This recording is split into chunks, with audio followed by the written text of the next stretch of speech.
I learned about the gift by the Choctaw in 1847 to the Irish who were suffering during their famine, and I was moved and motivated because of my Irish heritage and ancestry.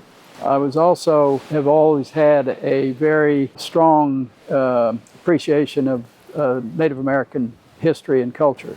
I reached out to the elders at the Choctaw Nation, and they responded very favorably and put me in touch with their cultural center, who I proceeded to work with for authenticity and symbolism in this piece to celebrate their generosity back in 1847, their compassion for the Irish.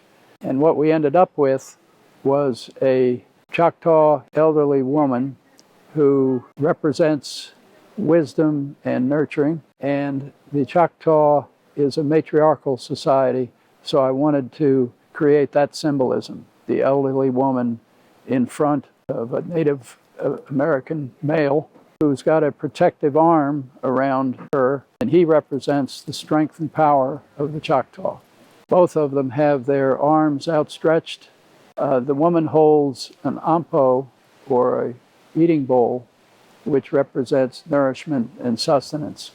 Of particular note is the man's left arm, which extends beyond the pedestal, which is a gestural motion that emphasizes the outreach, the extension of the gift, of the love, of the compassion to the Irish. To me, that was a very important part of the piece. I was careful to create the period dress, the peasant dress on the woman, the vest and loose shirt buttoned at the collar for the man, and then the hairstyle. I wanted to make sure I represented these two individuals as they would have looked in 1847. There are symbols, Choctaw symbols at the bottom, the double spiral and the stick and ball. The stick and ball is a sport that the Choctaw play, stickball. And so I decorated the base of it with those symbols.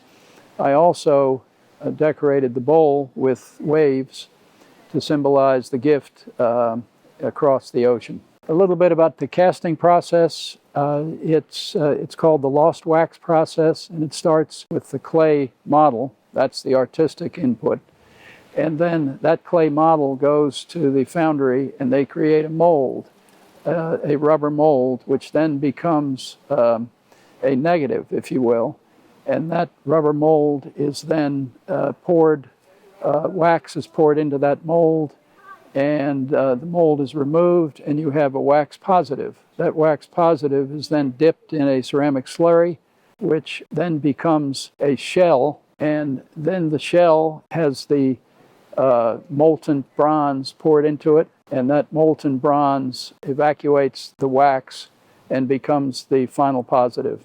I felt that this sculpture should be in Ireland, closing the circle, if you will.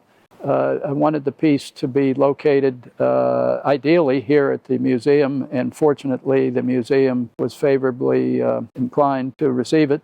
And so we started a long process with the folks at the Heritage Trust and the museum.